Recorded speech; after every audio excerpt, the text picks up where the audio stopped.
Hello YouTube, welcome to the Educated Barbarian episode 21, focused on the meditations. Today is going to be a little bit shorter than usual because I do have some long videos planned for the rest of the week and therefore I'm trying to balance it out. So let's get into it today. We do have some of the paragraphs that I think are the most relevant, not necessarily in general, but to my situation right now and maybe to your situation as well. So let's see if we can discuss it and get some meaning and very important wisdom from it. The leading principle in man's nature is the social spirit, and the second is victory over the solicitations of the body. For it is proper to the workings of reason to set bounds to themselves, and never to be overpowered by the cause of sense or by the stirrings of passion, both of which are animal in their nature. The intellect claims to reign over these and never to be subjected to them, and rightly because it is equipped to command and use all the lower powers. So, the number one leading principle in man's nature which makes us humans is, according to Marcus Aurelius, the social spirit, which he discussed in the past, but I think it's really relevant to some of the videos I made recently on the channel because I preach individualism a lot. A lot of people don't get what I mean by it. They think that being individualistic and having a strong sense of individuality is selfish because it means you only care about yourself. But for me, it's the exact opposite. You want to be the best that you can be to be useful to society. And the only way to do that is to spend time on yourself. There is absolutely no point in 1,000 people who work always for the greater good if they themselves individually are weak. Because if you look about it, if you look at a group in terms of mathematics and just addition of values and powers, every single member of the group is a given value. So if you have 1,000 that have a value of 1 and 100 that have all a value of 100, the group of 100 is much more powerful. And therefore, this is why societies that completely give up individuality for collectivity tend to fail, because they create weak collectives, and weak collectives have all of the problems that someone like Nietzsche have described with slave morality, where weakness becomes a value that is seen as positive because the entirety of the group is weak, and therefore it hates strength. Strength should be at the pinnacle. It should be the number one goal of the individual to be able to strengthen the group. And therefore, which it's something that Marcus Aurelius always says, if we're looking at it in terms of humans being a social animal, it then makes a ton of sense. It means that you are going to build yourself up, not just for your own sake and being able to be your own person, but to be of use later on in the group. And that is also going to feed the possibility of more people in the group becoming individuals. So this is going to be the exact opposite of a court, because a court really refrains individuality and the ability to think for yourself. Whereas a free group that was created by people who understand the value of self-development is going to do the exact opposite. And that's a good group. And that's the type of communities that Marcus Aurelius envisions when he's speaking about that, when he's telling you that it is the leading principle in man's nature to be of a social spirit. And the second is victory over the solicitations of the body. And that is what distinguishes animals from humans in reality, because if you think about it, we are also victims of our base instincts. We all have base instincts. And trying to reject that is a terrible idea. It's very dangerous because it means that you won't be aware of what's actually going on. You need to be aware of your own shadow. You need to be aware that you have impulses, because once you know that, you can control them and master them. And therefore, in reality, you end up realizing that a big part of the human experience is becoming the master of such things. Something that animals just cannot do, meaning that your dog is never going to discipline himself into not just jumping on food whenever he sees it. You can discipline the dog, but at the end of the day, you're the one who is mastering their emotions and instincts, not them. That drive that we have to not be slaves to those impulses is what distinguishes us from the rest of the animal kingdom. Because at the end of the day, we're still made of flesh, of muscle, of blood. So the difference is there. You can also discuss all the cognitive abilities and intelligence, but to me that is the marking characteristic. And Marcus Aurelius really early on also distinguishes that. He sees that as critical. And it's also in a sense presented as a game, because he explains to you that the workings of reason need to be restrained within boundaries.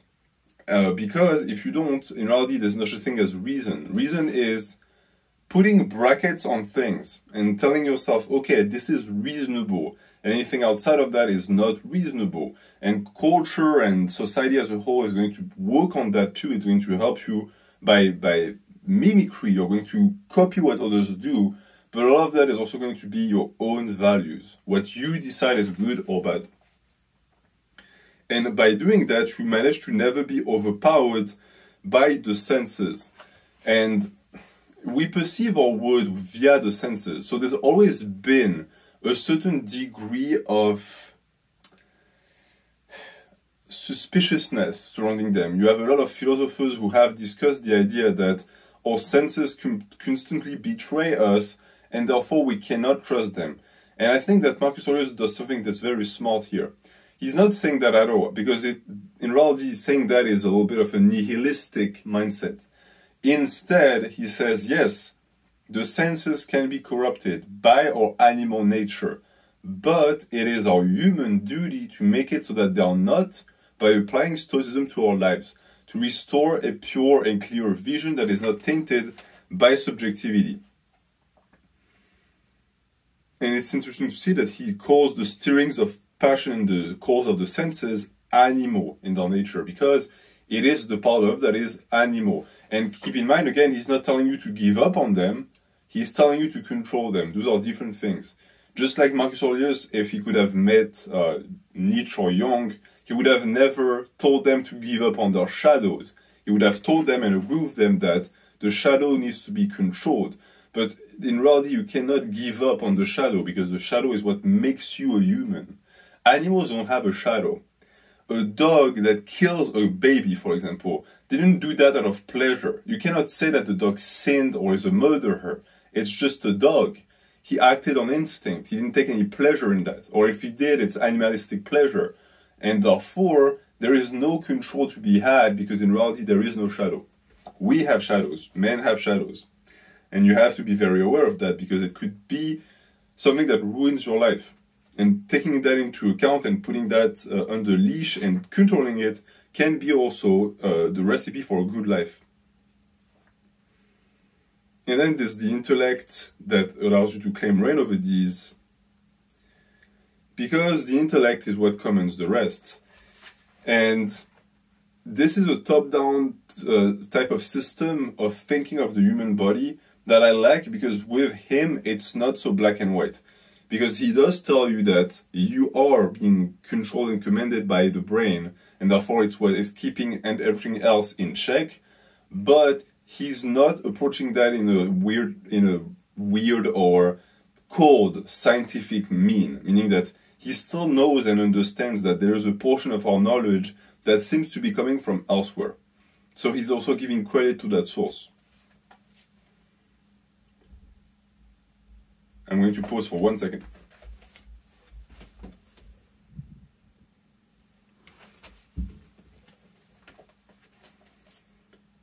Consider yourself as dead, your life as finished and past.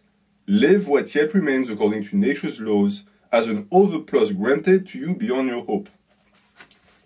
It joins directly to what Musashi used to tell us.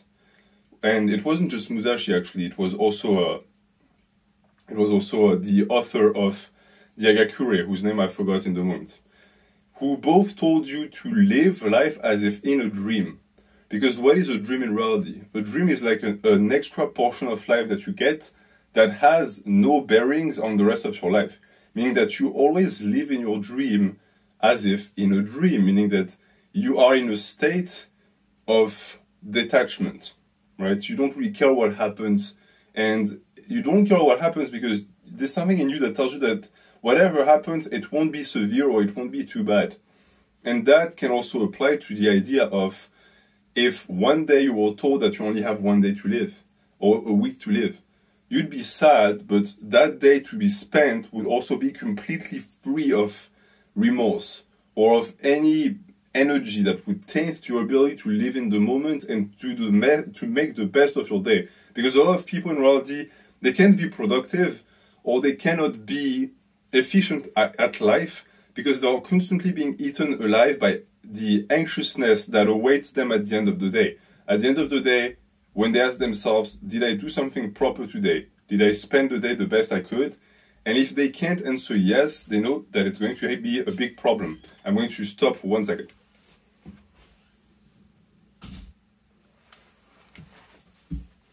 So yeah, the final word on this paragraph is every single new day is an addition to be used and to be fully experienced by you.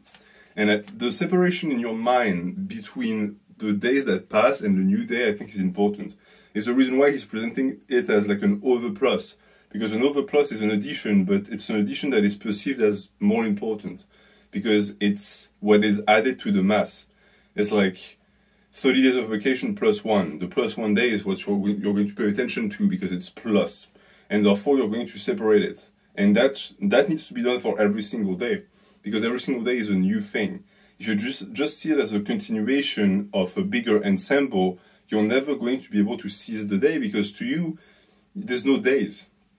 It's just a slow, monotonous continuation of just moments of existence. And that can be a very depressing way to live your life. Upon every accident, keep in view those to whom the like has happened. They stormed at the event, wondered and complained. But now, where are they? They are gone forever. Why should you act like part? Leave the natural commotions to fickle men who change and are changed.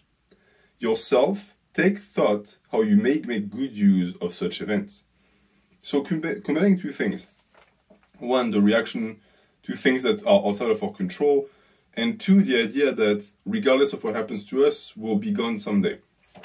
I think that the idea here is not necessarily that since you're going to die anyways, anything that happens to you doesn't matter. It's not what he's saying here. What he's saying, however, is that you can take lessons and learn a lot from thinking about the reaction that someone had to a bad event or an announcement that displeased them and the impact it had on their day at that moment compared to what happened at the end of their life, when they were dead. If you could ask them at the moment of their death, hey, do you still remember that day? Most likely they would say no. But in the moment, it sounds like the worst thing that's ever happened to you. And that's because, just like children have a tendency to always over-exaggerate when something bad happens. It's the reason why they cry so much. But they do that because they don't have much life experience, meaning that sometimes something happens to them and it might actually be the worst thing that's ever happened to them. And we are children when in distress. In moments of pain, of grief, I think we go back to a lesser state. We regress in age, in maturity, etc. Because when you are faced with a situation you cannot control, in reality, this is a very infantilizing situation and sensation in a sense, because that's how it feels to be a kid. You don't control anything, you're at the mercy of whatever comes, because you have no agency. And difficult life events steal that agency from us, and therefore it puts us in that situation. But unlike a child that sometimes doesn't really have all of the resources or tools to act accordingly, we do.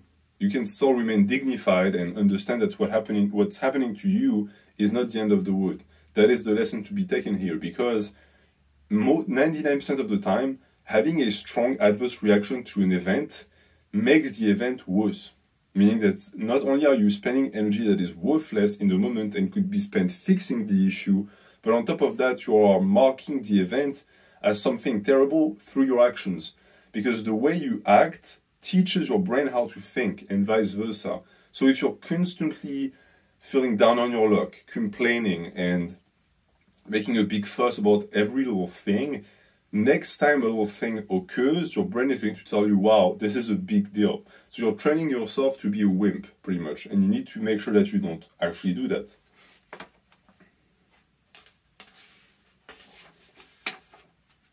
And a good way to do that, as Marcus Aurelius says, is look at things not necessarily as faults or as slights, but as opportunities to learn. Something bad happened to you, and you think, I didn't do anything to deserve that, and maybe you're right. But you always have the possibility to learn something new from the thing. For example, I'm going to take an example that happened today. This channel was striked. It received a copyright strike, meaning that I have 1 out of 3, and if I get 2 more, the channel is deleted forever. And the first reaction I had was, wow, this is really shitty, and I didn't do anything to deserve that. So I checked where it came from, and indeed, I didn't do anything to deserve that. It's an abusive copyright strike. And the thing is that I realized one thing. Whether I decide to fight it or not and remove that strike or not, I can still learn from that. And what I learned from that is that within the copyright law, there is a certain amount of blurriness, and it means that it's on me to be more careful in the future. Because I cannot expect the life event, meaning in that case the strike coming from a big company, to not occur. Because this would mean that I would try and infer some type of reasoning or some type of care onto another party for my own sake. And the problem is that the world doesn't care about you. When something bad happens to you, the world doesn't take any pleasure in that, nor does it rejoice or does it feel bad. It just does it. And it's up to you to then decide how you feel about it and how you make yourself think and feel about the entity that did it to you. Are you going to be mad at the world? That is the best way to have a terrible life, because the world doesn't exist in reality. The world is just forces, and one of them decided to target you, right? Unwillingly. You were just a byproduct. What do you do next? Because the forces are going to come back. So what do you do next? Well, what you do next is just move forward. Learn and move forward. Keep the body steady without irregularity, whether it is in motion or in its postures. For as the soul shews itself in the countenance by a wise and graceful air, it should require the same expressive power of the whole body. But all this must be practiced without affectation. So, an amazing thought, in my opinion, because it's something that we forgot today. A lot of people will tell you that we have reached the pinnacle of intellectual prowess and that we've never been smarter. This is already arguable because a lot of people do think that philosophy peaked during ancient Greece and that anything that has been produced since then has been either subpar, destructive, or just a repetition or an extrapolation of something that already existed. And that's something that Nietzsche, for example, believed for a spell, for a time, and still did believe at the end of his life, meaning that he denounced certain Greek philosophers, but he also embraced some of them that are lesser known.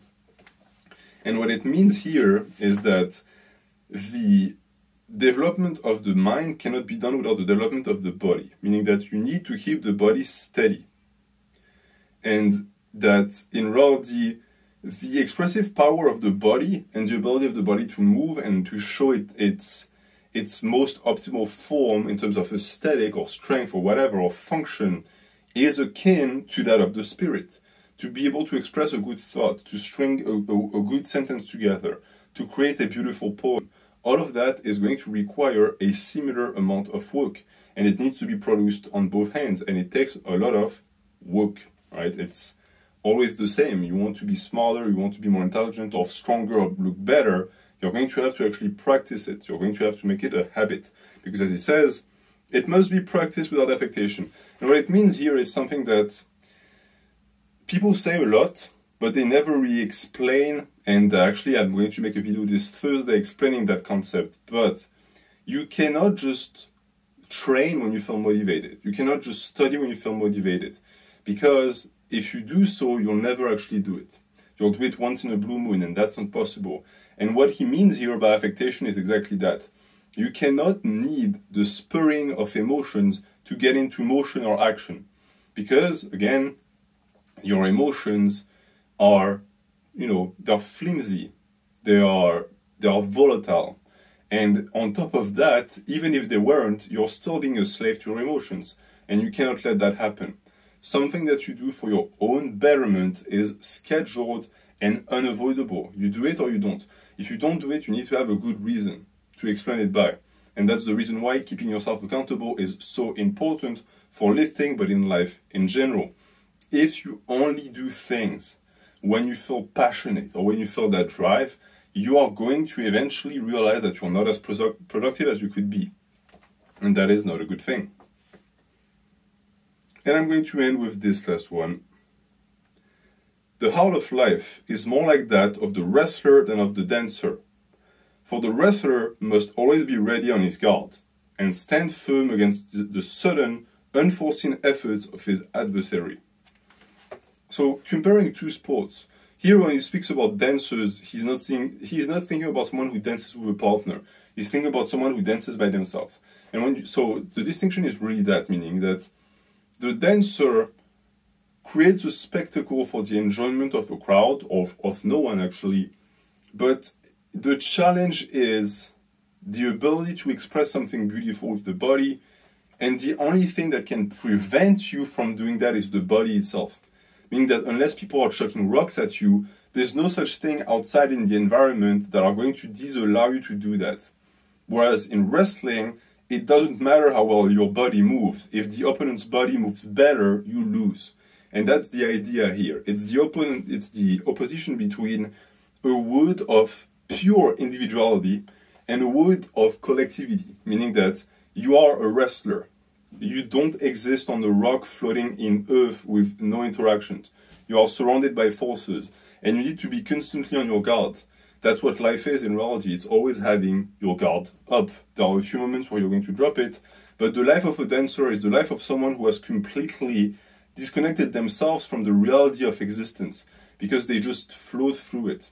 And whether it works or not, whether they are lucky enough that nothing happens to them, they have lost the meaning of life. They don't understand what's going on. And it's not dissing dancing per se, but it's dissing the mindset that accompanies that type of expression, which is still a very beautiful expression. It's the reason why it's so beautiful, actually. All of those arts that are so in the moment while being completely disconnected from it are beautiful, because you can live escapism through the performance, but it's also distinctly aerial. I don't know how to say that in English. A-E-R-I-A-L, because it is elevated in a sense, but not spiritually, more like physically.